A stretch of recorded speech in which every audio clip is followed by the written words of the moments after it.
Надяваме се справедливостта да присъществува. И от двете страни говорите за справедливост, но... Моля? И от двете страни говорите за справедливост. Ти не знам каква справедливост. Ти до тук не знам ти за какво протестирате до тия хора. За кои хора говорите? Тия, които са от другата страна. Да протестират. Случилото си е случило, да. Не мога да го върнем. Съжаляваме. Но няма как да го върнем времето. Как да назад. какво е според вас загубата на Христина? Справедливостта, знаете ли каква е? Една защита е направила ред искане, нито едно не е изпълнено. Има ли такъв случай в правосъдието в България? Искам да проверите.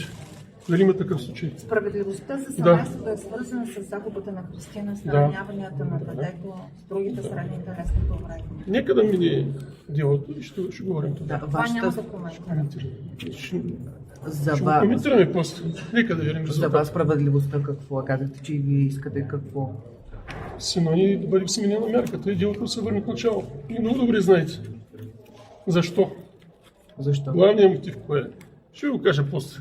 Има ли Вие го умисъл в знаете. действията? Аз съм коментирал многократно. Важен въпрос. Откъде идват нещата? Умисъл в действията на Никола. Умисъл.